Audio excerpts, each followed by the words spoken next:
of people that are selling scam courses of you, but not all of them. And so you want to attach yourself to someone who has a proven track record, who is a believable party. I always refer to him as, who is the number one draft pick you can get to teach you what you want to learn. Because the oldest formula for success is find someone who's already successful at what it is that you want to do and just copy them. And even better, get them to mentor you. Hi, folks. Welcome back to the High Voltage Business Builders Podcast. It's your host, Neil Schwa. As always, let's help beat corporate big tech at social media game by liking, commenting, engaging below. I don't care if you tell you hate the episode, just put something in a comment. I know you're not going to hate it because I have an amazing guest on today who you guys are going to enjoy. Definitely. We're going to dive today into the high world stakes of business, wheeling and dealing with Richard Parker. I'm considering him the maestro of mergers and the sultan of sales. So with a knack for turning numbers in mundane profits into millions, he's not just played the game, he has rewritten the rulebook. So today we're going to talk about pulling cozy corner shops into towering corporate giants. We're going to go over everything he's seen and done, spill the beans on some things I'm sure you're going to learn if you pay attention. If you're dreaming about your first venture or looking to level up, you're going to buckle up for this masterclass. We're going to be making, shaking, and sometimes breaking businesses. So let's discover the art of the deal, Richard Parker style. Thanks for joining me today on the call. My pleasure here. Thank you for having me. All right. Did I do you justice on that intro? Yeah, I'm just, I thinking of copying that. It's like shaking and baking, wheeling and dealing. Shaking and baking. Mergers and wheeling and dealing. It's a fancy way of saying buying and selling businesses. So that's great.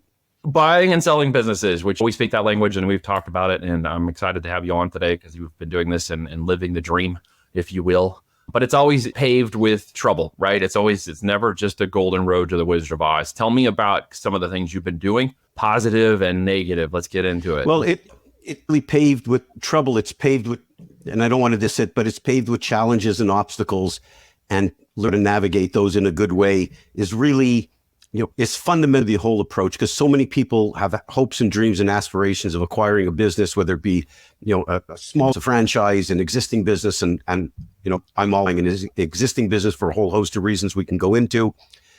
But the moving forward and being able to pivot and understand, stuff comes your way. It's not always sailing, I guess, is almost a more an optimal word compared to trouble. Yeah.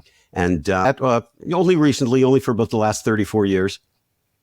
In selling my businesses and helping people do the same thing through my courses and representation that I've done. And so I've been completely immersed in this world of buying and selling businesses for 3 decades. And I think more fun now than I ever have, because there's so much activity. Well, there's a lot of things. Oh my gosh, yeah, there's so much to buy right now. There's so much to be offered. There's so many deals to be had. It really is true that when there's blood in the streets, there's opportunity. Would you agree with that? Absolutely. And where do you see us today in 2024 in respect to that? Well, I sure blood in the streets, but there sure is a trickle. And that can more blood in the streets. And what's with that is a whole lot of uncertainty, meaning, way up, and the leverage in deals has declined. There is a cloud on the larger deals because institutional buyers have to put more money in the deal. For the smaller individual, the silver lining to that is sellers have to finance the transaction. There could be a component of a bank in there, but sellers have to finance the transaction. I've been teaching and preaching seller financing and now it's even more important because it's the only way to get deals to the finish line. And another, it's very interesting. Part of it, they got a deal. They don't have a choice, right? They don't have a choice. I got a deal on the table now because cash is king, as they say, right? So here's your deposit, but here's your 3-month earnout. Like if you don't want to finance the other part of the earnout, then this deal is not going to happen. And these performance-based deals, and one you were alluding to an earnout, performance-based deals are so prevalent now because we went through, the COVID years, a lot of not necessarily instability, but it was very unpredictable. Some businesses did very well, some did poorly, some recovered well, some went out of business. But when you look at the historical financials over the last few years, it's hard to put your thumb on things of what's, reality. 2021, when some companies had phenomenal years and others had terrible ones, or does 2019 more accurately reflect reality of what's going to happen going forward? And so as a result of that, putting performance-based deals where you say, as a buyer, hey, Mr. or Mrs. Seller, I want to buy your business. I like everything about it, but I just can't get a handle on what it's going to look like in the near future, assuming everything remains status quo because of the recent, roller coaster financials. And so that lends itself to having performance-based deals or earnouts. And so that's very favorable for buyers. And we talk about opportunities and blood in the streets. And the last component is really the level of confidence on the lower level. I'm talking, institutional, they've raised capital, they have to buy businesses and deploy capital into alternate assets. But for individuals, when there's uncertainty with these things like inflation, like up and down financials, seems to end about a recession in their home in some cases. And so there's uncertainty to the common person, right? To the individual looking to acquire business. And when confidence diminishes, buyers move from the marketplace. And as buyers move out of the marketplace, it becomes more of a buyer's market because there are less buyers. Buying and selling businesses in the low end has always been a seller's market, always, because good businesses are hard to find and they sell quickly. So when you get this degree of IT and this, I call it beautiful, I think it's a phenomenal time to acquire a business because of, together in a really good way. So, but it's for buyers. Yeah. So in the 34 years you've been doing this, roughly how many deals have you pulled out in 34 years? I bought 14 of my own companies, including one including one co-investment. And I've represented buyers and seller for hundreds and hundreds more. In my course, we've had thousands of buyers acquire businesses using our materials. So, but for me personally, I've made 14 acquisitions. One of those was invest, and a wide range from $50,000 to $208 million. So it's a pretty wide range. Well, I was going to ask you, in what levels are you been? You're obviously in the PE world, so you've been in the private equity and family institutional capital, home offices. Where have you played mostly in your dealings today? Lower market. It's not defined textbook. So I'd say businesses that are typically doing under $20 million in revenue. I large in businesses, but that's typically where I've played personally. Clients that I've rented have been, up to about $100 million. And on the buy side, I generally work on much lower end because it's individuals looking to acquire businesses, and that can go from Main Street right up to a $10, $15, $20 million business, but definitely on the low market. And it's a wide swath. Yeah. I was going to say, what kind of businesses accommodate that 0 to 20 million in sales that you're looking at, or where's your kind of sweet spot, or did the 14 all vary, or were they in specific areas that you kind of stay focused on? Time I became unfocused, I bought a crap business. And not a crap business. It was a good business till I got I got my hands on it because I was the wrong person to operate it. And so, right. You just didn't have that operational institutional knowledge. I operationally, but didn't have the right skill for that particular business, because the key is you have to match your best skill set to the right business. I mean, that's fundamental to success if you're going to be an operator. The majority of companies were in consumer products, and I, based on my furnace, I started and then acquired a similar one very shortly thereafter as a manufacturer's rep, then a distribution company, a retail merchandising service company, a Far East Asian trading company, and an import company subsequent to that. And they were all businesses that I was able to tuck in or dovetail on perfectly to my main business, my original business. Because what I realized, I'm not that smart, but what it became very obvious to me very early on is that going through acquisition was going to be a whole lot easier than organic growth, number one. The second thing is I had to add on or services that I can sell to my existing client base. Like, I don't want to have to go out and create a new client base. And so I read many, many years ago, Thriving on Chaos by Tom Peters. Terrific book. I mean, it must be 40 years old at this point. And one of that they were talking about there is that a customer will be about 60% more inclined to buy a product or service from someone they're doing business with, even if they're not thrilled with them, than they are to start doing business with someone new. And that always resonated with me. So my philosophy always, how can I find more stuff to shove into the same pipeline? And it's always, it's very unsophisticated, but it's always worked. Well, it's a strategy. It's something we deploy in the e-commerce world when it comes to selling brands and products and types. We typically try to stay in the same niche. And if we have one brand that does well, we'll duplicate that brand and duplicate it again. We just sell more of the same thing in different packaging. It's just a smart way to do business. And we borrow that e-commerce side because it's retail that has done that ultimately in the past. And so it's smart to hear you do that, which is why we're buying e-commerce companies and not garage sale companies. I was trying to think of another one that I just saw the other day, or ATM machines, or the typical business opportunities, right? We're not veering too far out. There is good opportunity to build these companies, no doubt. But in your mind, if somebody wants to buy a company and they aren't leveraged in that space, but they're very interested, what would you tell them? Can I make it a passive opportunity?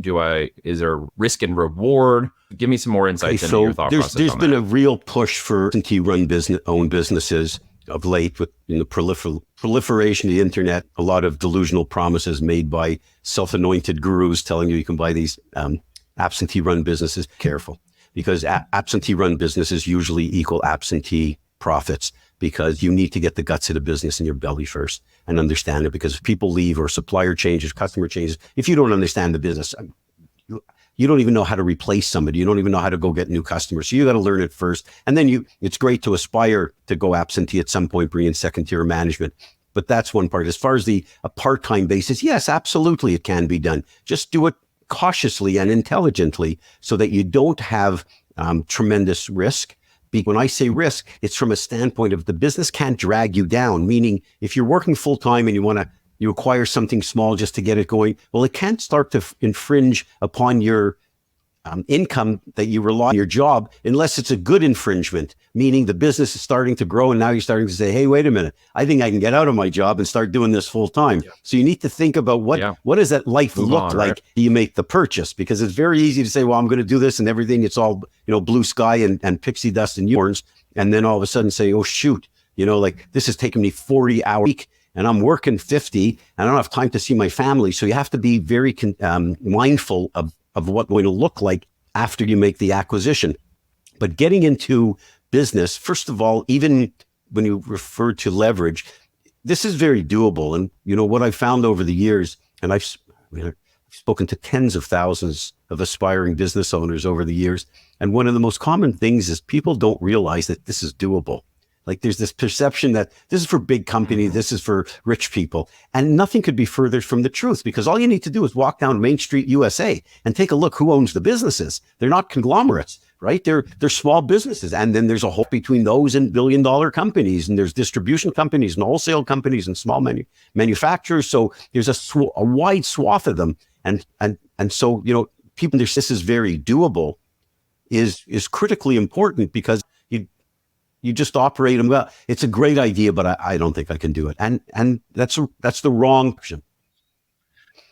It really is, because there are so many people retiring and so many businesses coming up for sale right now that are 15, 20, 30, 40 years old that have been operating for a long time with stable bases, stable clients.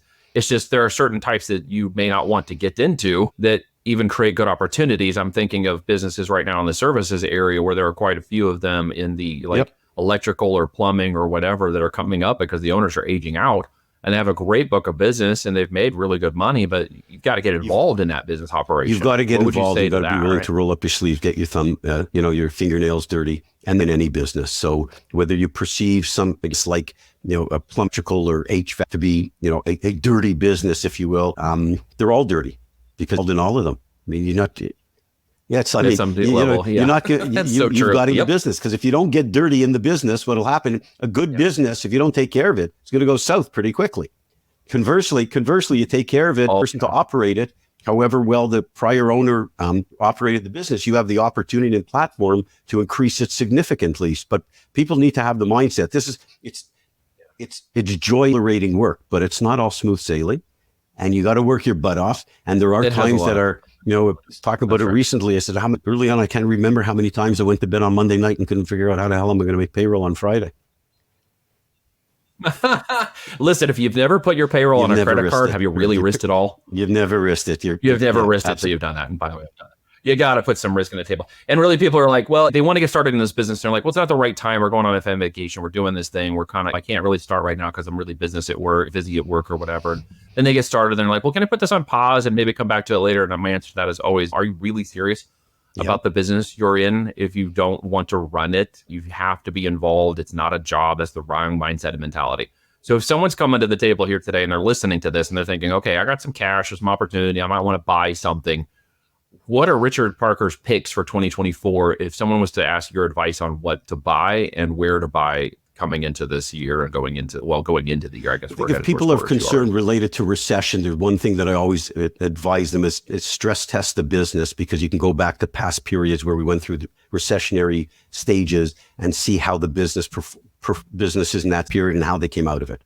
So that's one thing and that's easy to research. So that's exactly, and you could stress test it, but 2008 periods in the industry itself, how it came out of it. I'm a bland, unsexy business. I like businesses that are rock solid, stable, and are going to, assuming all things remain status quo, that are going to transition well to me as a new business. I have my own golden rules that I like to see in a business, and I urge people to develop their own 5 golden rules of things that are very important that fit beautifully with their skill sets. I like business sales and marketing driven. Mm-hmm. There's an element of exclusivity. I like high margins. I like businesses where demand's in place and businesses that do not compete on price, because I don't think that's a sustainable business model. The other area where I think is really, and you touched upon it earlier, and it's very compatible with what's happening really in the US economy, and I'm sure globally, is there is this massive shortage of tradespeople. And this is what I was covering. Yeah. You can get get your fingernail dirty businesses, but you don't have to be turning a wrench yourself. I mean, you can have the right, because what drives those businesses, oftentimes it was, what I call a technician, an individual, was a plumber or electrician, then they decided up their own shingle, and they ultimately kept doing plumbing and electrical work, but they didn't have to, because if you have good plumbers and good electricians, that part take care of the work. What drives the business is sales, marketing, and bidding on jobs properly. So, there's one example, group in Montreal I grew up, and the owner of the place built it into, $2 million of revenue. He ever turned a wrench in his life. And those are, to some degree, those fall into that absentee gotcha spot, because people might think, well, if I do that and they do that, then I never have to show up, and they're running the whole operation in business. So yes, the cautionary tale here is, yes, those are opportunities. Yes, you can find trades to do that, but yes, you still have to be some active involvement in the company. And the definition, when I say the word passive income to you, which gets, I think, thrown around at times to carte blanche, what does that mean to you? If I were to start a business, buy a business, well, if you want passive income, I'm just very opposed to not getting involved in the business, because I just think that fundamentally, for you to scale or buy more of them, you still need to get an understanding of operations of a business, and a lot of them apply to the next or the third business. But passive income to me is a business that you don't have to spend 60 hours a week running. Because let's be frank, I mean, most people work a whole lot of hours, which is unfortunate. So to me, passive income is either one or two ends of the spectrum. One is something really small where someone's generating a few $100 or $1,000 a month extra, and it's never going to be more than that. Or the other passive income to me is being able to structure business in such a good way that you bring in second tier of management. You don't haul out every penny of profit from the business. You invest back into business. You hire the best people possible, empower them, let them do their job, and you can suddenly spend 10 or 15 hours a week in the business. One client on the sell side, he takes 120, representing their business selling, he takes 120 days of vacation a year. That's not bad. I'm on with you, because people are asking me, what does it take to build a business, grow a business, run a business? And I'm like, look, if you do a great job, you can build it in 15 to 20 hours a week. If you do a really excellent job of systems and operations and the people part of it, you can keep running that at 7 and 8 figures. Right, but it takes a while to get there. It takes a while to get there. It takes the knowledge and experience. And of course, it takes the people, resources, and in that human capital aspect, which should fail Correct. or make every business successful at the end of the day, to making it work. So again, it's who that gets you there. And correct. It's a good way of putting it. Yeah. And it's at the end of the day. And if you can't be trained, you got to train on what you know. And if you don't know, don't invest in what you don't know, or invest in the knowing. And this is where we get back to training people to become CEO operators and understand how to read a P&L, how to learn how to do the business, run the operations of the business, and then go buy them. And that's one of the things we do. And I know we've talked about this, is we build people to CEO operator status so that if they want to learn how to do the business, they can actually be trained how to do the business. And then the world opens up to acquisitions.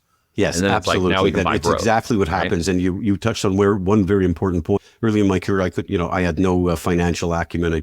I've done pretty well, but I had no financial things. I was advised very early in my career when I was working for someone is you got to get a familiarity with, the financial aspect of the business. I took up courses in accounting, and now I could read a balance sheet and a P&L as good as anybody around.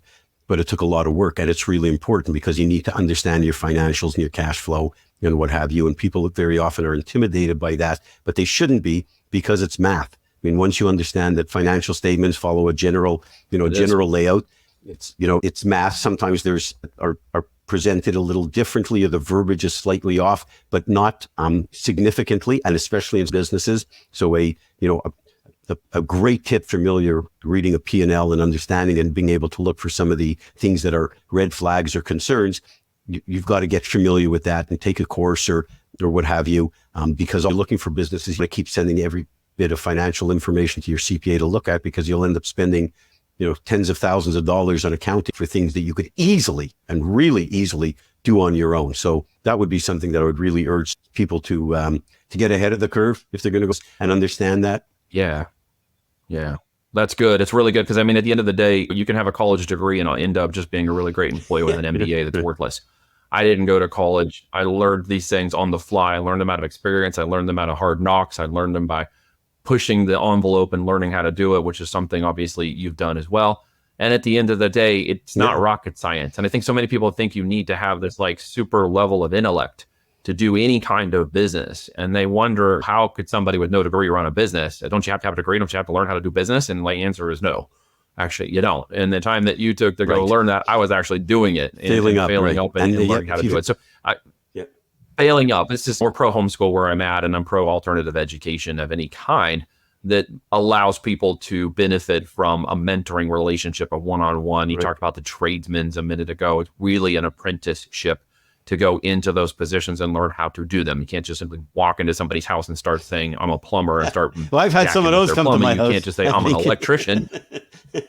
Right? You think you have. I absolutely have too. And I was like, what the heck are you doing? I know enough to be dangerous, and you shouldn't be doing that. It's like, are you a licensed electrician? Because you should not be touching my electrical if you are not a licensed electrician. And you have to go through those apprenticeships and journeyman and trade. And I still think that people need to value that in the business world, and yet they don't. They see education in the business world as all sort of like scammy and guru and hopium mindset marketing and activities. And in actuality, my greatest opportunities have come through mentorship and just listening to people like you who have that experience and knowledge and have walked the process. And I just want to be in your company and learn everything you have to say about what you're doing, and then realize I could probably do it too. It's very valuable, because there's a lot of, great, or one is, there's a lot of BS on the market and a lot of people that are selling scam courses and what have you, but not all of them.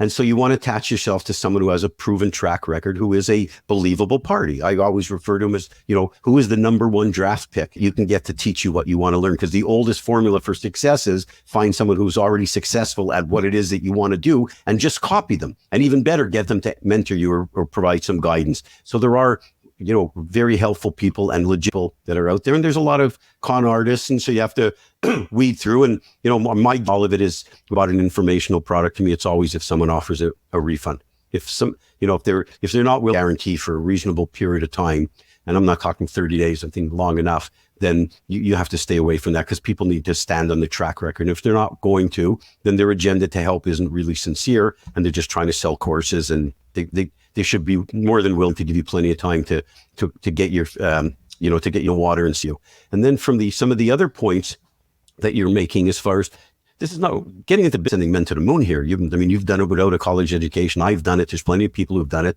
There's a few common things that you find successful people have in common, which is, always willing to work, they understand how to pay your dues. There's no escaping that. And this obsession, improvement, and learning. So if you're intellectually curious and you keep your eyes focused on to learn, wherever that may come, could be through the internet, could be through a course, could be a mentor, could be an individual within the industry, whatever it be. If you have this burning desire to learn, there's nothing you can't learn. We're not talking about someone who's trying to become an anesthesiologist, from a a home course class, right? There's certain tracks, right? There are certain tracks. Brain surgery is one of them. Like running a business. You meet running a business people, and you say, shoot, that, I can't believe how I don't even know how to tie their shoes. And they're uber successful because they work at it. Yep. Right now, it's 23-year-olds on TikTok who I'm watching blow up and making like 10 to 100,000 plus a month on TikTok shops. But not all of them do. It's just insane. You're like, well, what do these guys know about life? And that becomes dangerous for other ones who look at it and say, how hard can this be? Yeah, there's always a rule and exception to the rule, no doubt about it. But there's one thing is for sure that we both know, and the internet has become a medium of opportunity, so much so that I think people just acquiesce their thought processes are doing anything because there are so many opportunities. They have no idea fair. how to get started on any one of them. There was that window where we knew that no matter what you started, you're going to do something, you're going to figure it out. And now with even the invention of AI coming forward and all of these things you're seeing, and like I mentioned, TikTok shops or e-commerce is digital or physical space of some kind, or even just lead generations for trade companies that want more leads. I mean, the world is like so much opportunity. The bar is so low. You just have to step forward. You don't even have to step over the bar anymore, literally. No, I think in a lot of ways you're wrong? 100% correct. And there are so many opportunities. It's having the ability to sift through what's real and what's not, gaining a familiarity. The one thing that I do love about the internet is, my son, my youngest, 4 kids and 1 grandson, but my youngest, he's always busy doing things, making extra money. Whether it's product endorsements, doing reviews, gets hold of some products and resells them. And he's always pivoting and looking for good opportunities. He's got great street smarts. He's very smart and very hardworking. But those opportunities that exist for people to try didn't exist ago. Now you can learn a lot of different things. You can try a bunch of different things. Doesn't mean you have to do any or all of them, but the opportunity exists to really learn them and learn them deeply. And that's phenomenal. And if it doesn't pivot, doesn't mean you don't do it again in another vein. It means you just have to pivot and be smart enough to know when to quit and go on to the next one. Pivot. But it's a phenomenal landscape. So if somebody's pivoted, the word pivot is resonates because it really is at the end of the day. If you get into one activity and you're learning it and you start to learn another, pivot to another. That's the story of my life, as I just pivoted to different opportunities as I learned knowledge and tried things and gained things, and eventually pivoted from lead generation into the physical product e-commerce world and have stayed there for more than the last 10 plus years. But I have pivoted inside of that into the software development, additional products, branding, and now mergers and acquisitions. So you can pivot into lines and areas you become more successful in at the end of the day. And let's talk about financing for just a second, because I know that people are listening to this. They're like, hey, it's all good and fine because now you guys have the money to go do this. But what if we don't? What if we're interested? What if we don't have enough money? What's not enough money? What's too much money? If someone wants to get invested into business, what's the realistic numbers they should be looking at? And then maybe give them some ideas as to how they could finance that if they don't have all the capital necessary. So I don't think there's anything as too much money. So we discount that, but well, that's like, too much gold, too much money, too much so there's your wife. there's too much money. It takes money to. There's lots of venues, especially in America. You can't buy a good business for zero money down. Don't spend any money. Don't spend any time. Don't spend any effort going down a road that makes no sense whatsoever, buying these courses or masterclass or these BS, seminars that teach you how to buy this for no money down, because it doesn't work. It may be 1 out of 10,000, but you're never going to find that 1 out of 10,000. So don't be delusional, because that's smoke and crack. Yeah. But it does take some money, but far less than people think, because first of all, you have the component of seller financing. And I've had deals of seller financing that have been anywhere from 30% to 90% on deals. So there's a range of them.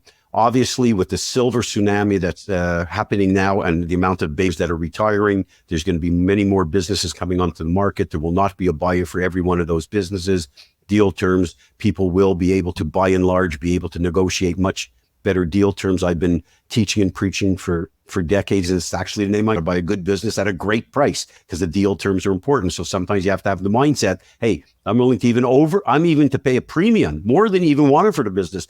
I'll pay your price, you take my terms. And so seller financing is a big piece of it. SBA financing, the 7A program, will lend money to first-time entrepreneurs, and some of is 90 to 100%, which typically 90, but there's some phenomenal opportunities. Banks don't lend money to people to buy businesses. They lend money to businesses. If you have no track record, the banks don't have their vaults open waiting to lend you money. So anybody thinks that, it's just not going to happen. And there's a lot of investors that are around that look to bet on individual acquire business as a way to deploy some additional capital. But what I would advise people to do is, regardless of their financial situation, there's a few things you need to get in order related to credit and all that type of stuff. But what I would urge people is you've got into the market and look to see what's available, because oftentimes you get a seller who says, oh, I'm not going to finance this deal. By the way, 90% of our clients get seller financing. So it's definitely doable. But often to get in, you start having a good conversation like you're having,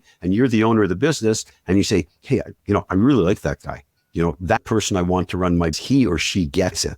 And I know that my employees will be taken care of, etc. And very often when that mindset starts to switch to that, you're getting the terms, because the seller at that point is he or she is sold you. So you've got to impress them. And other odds are you get into a business, you buy less than 100%, or you go in if you have no money, you go in and be an apprentice for a while with the understanding that I want the opportunity to buy this after working here for a couple of years. So there's so many ways to get creative. It's just whether or not people want to. You talked about earlier, it's not a good time for this, it's not a good time for that. The best time to buy a business is never and immediately. Right? You can think of any excuse to not do it something right now, but at the same time, the best time to think is immediately. Because if you wait for, the right door to come by, it's just going to slide by you. No, great insights. Thank you. That was just masterclass listening to you and how to do that. So if somebody's got some cash, if they wanted to connect with you and say, okay, I'm kind of interested. I understand what you're saying about the seller finance and the buyer and stuff. If I'm making up a number, 50, 100K that I want to deploy into a business of purchasing. What could I be looking at if I came to you and said, okay, Richard, I got 50, 100K. What kind of businesses do you think are out there? What kind of deals could we get done? What could it buy me? So you're what would you tell them? If you did through SBA financing, you technically buy $1 million business with $100,000. If you're looking at seller financing with the same $100,000, you're probably talking about a business that'll be, from $200,000 to $400,000, throwing off $120,000 a year, maybe a little more. Then you have to service some debt. So there's some really nice leverage there. It's pretty attractive. And is also with seller finance, despite the fact that interest rates have gone up, you always have a lot of room to negotiate the interest rates with a seller. And I just did an interview recently. They posted one clip online where it's talking about seller financing. So the other piece of it is, if the business runs into any trouble, the seller doesn't want to take the business. If you have to delay a month or two of rent or a loan payment, be willing to do that because they don't want the business back. Go try telling that to a bank. Yep. So true. Yeah, they're going to come and repo that business. So that leverage point is going to be, again, depending on the lender, there is a significant degree of leverage that can be achieved. Multiple channels. Yeah, fantastic. Was there any question I didn't ask you that maybe you wanted to answer? No, I got to tell you, you were very thorough, and I appreciate it because the mindset of people looking to business. No, it's just spot on. I'm glad we had an opportunity to talk, and I could see your passion getting deals done. I love it. It's great. Fantastic. Well, hey, last question. If there was somebody you could interview that you haven't had a chance to sit down, maybe have lunch with, someone who's alive. I've had the question about someone historically. Not as historically, somebody alive. That's a good question. That's a good criteria. I think right now I might want to interview Elon Musk. Right. And why? Because he's been so phenomenal success, like ridiculous success in such a wide range of industries. Electric vehicle, tunnels, rock. I guess PayPal. I'd like to understand like the Venn diagram there, because there's got to be something, I have a suspicion of what it is. There's something that's common to all of those, which to me is probably this ability to recognize a trend on a massive scale and how to execute the plan, because no one can execute a plan like he can execute a plan. So I would love to find out like what sits in the middle of that Venn diagram. I did have the opportunity. I worked with Dalio and his family for 4 years. So I had the opportunity to a number of conversations with him. And had I not had that, I might have picked him. But, I consider him extended. We're very close with one another. And he's been someone I've been able to, if I had opportunity to, to have that relationship that I do, he might have been someone that I would pick because he thinks about things that I always find incredibly impressive. So that would be my answer. But so with all that said, I would say Elon Musk. There you go. I almost thought you might have said Warren Buffett, possibly, just because his financial knowledge is in market advice and stuff. But I like the Musk answer. It's very cool. If I had a connection to him, I would have offered an invite. No, I appreciate it. I thought it was funny because Warren Buffett ran through my mind, but it's first. I wondered if it really a standpoint of stepping back. I just would love to find that common denominator because it's so fascinating. Yeah. And Warren Buffett, he's got some great theory and whatever. I love the fact that he puts everything out there about how he looks at business and thinks about things. There's been no secrets with him, which is really interesting. So that would be puts it all out there, even truthful. if you don't like it, all the way down to telling off the Disney CEO. and telling the CNN people to go shove it. I love it. This attitude of confidence and like, whatever, I'm just going to do whatever I want anyways. So I appreciate that. And I would certainly want to interview him too. So guys, I hope you understood now and had some insights into how to discover the art of the deal, Parker style. And if you want to go learn what he's doing, links and stuff for his social media and everything will be below in the post here on YouTube and podcast and everywhere else. Parker, where else can they reach you? How best? The easiest way to go to richardparker.com. We've got tons of free articles and reports and information related to buying a business. You can get good and lost there in a knowledge base. And so everything is there. And if anybody get in touch with me directly, right on the contact us page at richardparker.com. And for some reason, guys, if he doesn't respond, I will respond. You could bet on it. Iris. I'll run it up his flagpole. Guys, making, shaking, and sometimes breaking businesses. That's what we've been talking about today. Thank you. I appreciate you having me.